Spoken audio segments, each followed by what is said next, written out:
Today, I'm trying to figure out what exactly happened to make Americans so weirdly aggressive about things like mayonnaise.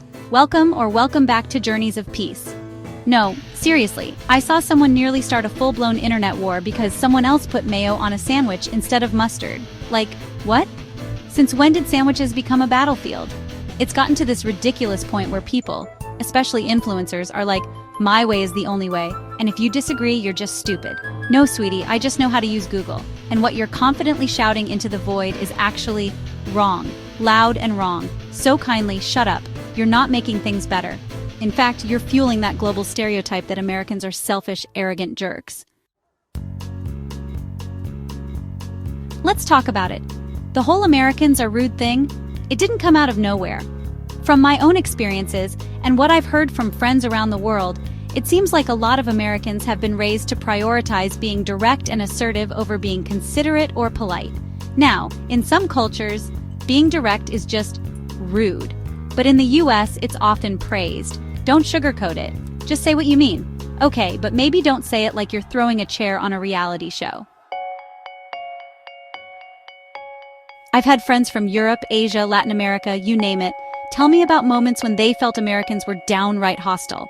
Like not holding the door open, refusing to make small talk, treating service workers like they're inconveniences, not people. And then we've got the internet, our favorite chaos machine.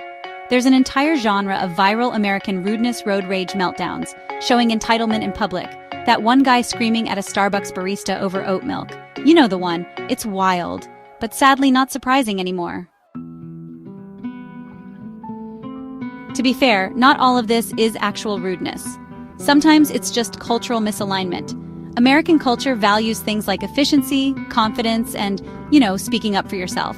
But in many parts of the world, those things can be perceived as impatience, arrogance, or even entitlement. So we've got this ongoing problem where people talk past each other and kind of assume the worst instead of just recognizing a different communication style. But you know who really makes this worse? Travel influencers. Oh yeah. Here's a life hack. Book the cheapest ticket. Then demand elite-level treatment. Gate lice behavior is totally fine if it gets me overhead space and legroom. Boarding groups are just a suggestion, and who cares if I block first and business class passengers? Maybe I'll just put my bag in the overhead bin designated just for them.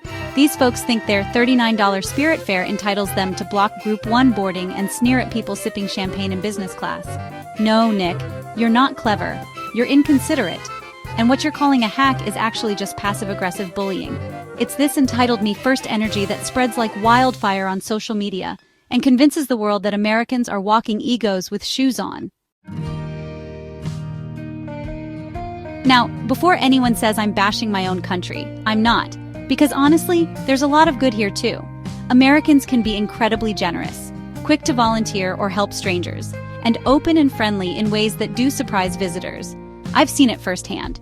People opening their homes, helping tourists who are lost, or donating massive amounts to causes they believe in. So yes, American kindness exists.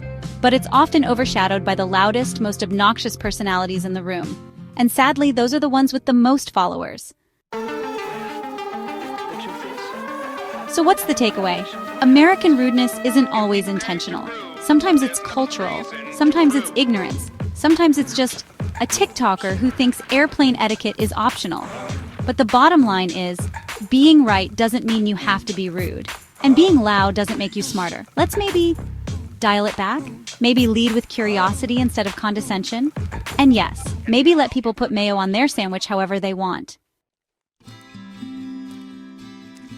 If you've had a weird or funny experience with American rudeness, or if you think this stereotype is totally unfair, drop your story in the comments. And if you're into content about cultural quirks, weird travel habits, and internet chaos, please check out my other videos. Don't forget to like, share, and subscribe. Until next time, bon voyage.